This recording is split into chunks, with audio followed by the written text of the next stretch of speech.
Dah. Bismillahirrahmanirrahim. Assalamualaikum warahmatullahi wabarakatuh. Halo teman-teman, kami dari kelompok 10 akan mempresentasikan hasil analisis kami, yaitu mengenai macam-macam sesat pikir atau logical fallacy. Sebelumnya, kami akan memperkenalkan masing-masing anggota kelompok kami. Ya, nama saya Narendra Darjati Wiratmaja. Perkenalkan, nama saya Fatima Azahar. Nama saya Anissa Nur Fajri. Nama saya Queen Hasabila Jasmine. Nama saya Rizka Amalia Usna. Nama saya Rizky Nurul Hasanah Manurung.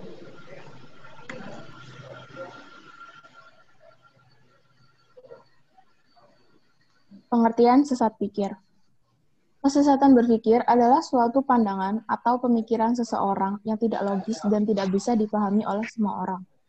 Kesesatan berpikir terjadi karena dalam penarikan suatu kesimpulan di mana terdapat beberapa kaidah-kaidah logis yang dilanggar dan kemudian akan membawa kepada suatu kesimpulan yang sesat dan tidak masuk akal.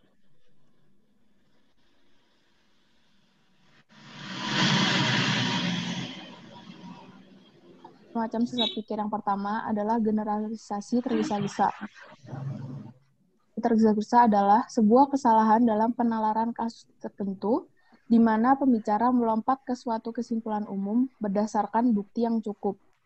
Contohnya, panen di kabupaten itu gagal. Kalau begitu, tahun ini Indonesia harus impor beras.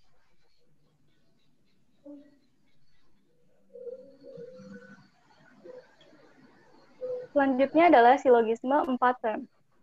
Silogisme itu yang benar hanya terdiri atas 3 term saja. Untuk mendapatkan konklusi yang tepat, silogisme itu harus terdiri atas term mayor, minor, dan term tengah, yang masing-masing disebut 2 kali dalam silogisme tersebut.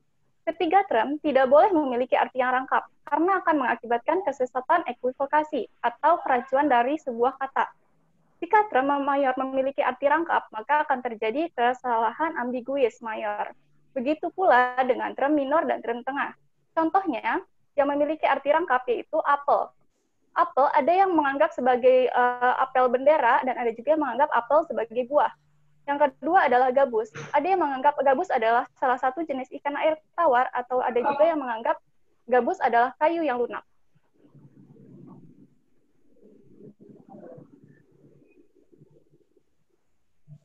Post hoc ergo propter hoc. Kekeliruan di mana satu peristiwa dikatakan menjadi penyebab peristiwa kemudian hanya karena terjadi sebelumnya. Contoh, saya tidak bisa membantu, tapi saya berpikir bahwa Anda adalah penyebab masalah ini. Kita tidak pernah punya masalah dengan tungku itu sampai Anda pindah ke apartemen ini. Kemudian adalah non sequitur, kekeliruan di mana kesimpulan tidak mengikuti secara logis dari apa yang mendahulunya. Dalam bahasa Latin, non sequitur secara harfiah berarti tidak mengikuti. Berikut bentuk logisnya, di mana kalimat A dibuat, kemudian bukti disajikan untuk klaim A, dan klaim C benar. Contohnya, orang pada umumnya suka berjalan di pantai. Pantai memiliki pasir. Karena itu, memiliki lantai pasir di rumah akan menjadi ide bagus. Syarat non sequitur mengacu pada kesimpulan yang tidak sejalan dengan pernyataan atau bukti sebelumnya. Pernyataan yang diberi label non sequitur adalah pernyataan yang tidak logis. Ada banyak bentuk non sequitur, termasuk argumen non hominem. Argumen ad hominem adalah upaya untuk menyerang kebenaran suatu klaim dengan menunjuk sifat negatif orang yang mendukung klaim tersebut. Contohnya, karena dia hanya pekerja magang, maka semua yang dilakukannya pasti salah.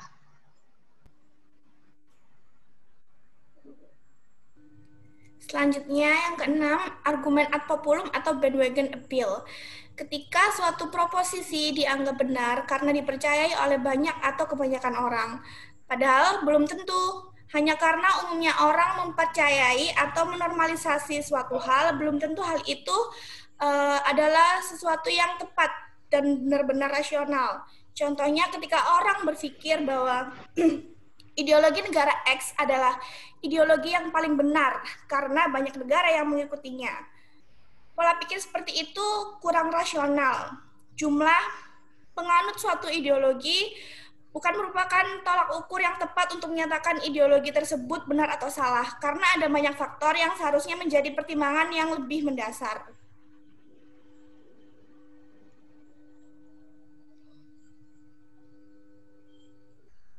Yang ketujuh, false analogy atau analogi keliru, di mana kemiripan suatu hal dijadikan bukti bahwa ada kemiripan yang lain yang kenyataannya tidak mirip. Jadi seorang oknum ini selalu menyambungkan objek satu dengan objek yang lainnya.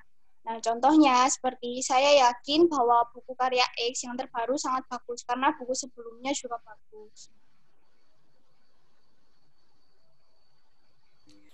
Lalu yang kedelapan adalah circular reasoning atau penalaran melingkar, yaitu pemikiran yang berputar-putar, mendukung sebuah argumentasi dengan menyatakan argumen lain. Kesesatan berlogika ini menghasilkan sebuah lingkaran pemikiran, jadi tidak bisa menghasilkan kesimpulan yang cukup mendasar dan rasional. Contohnya ketika orang berpikir bahwa Joe Biden seharusnya menjadi presiden karena Donald Trump tidak pantas. Di kalimat ini terdapat alasan dan argumentasi yang sebenarnya kalau dilihat itu sama-sama argumentasi, jadi kita tidak bisa menarik kesimpulan dari pernyataan tersebut.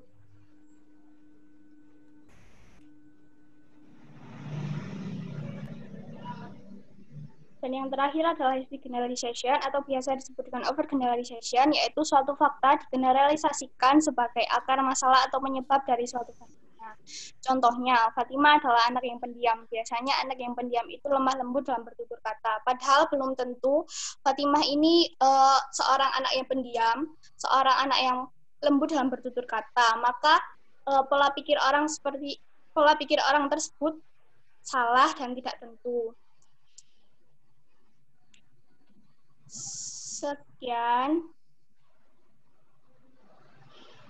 Sekian presentasi dari kelompok kami.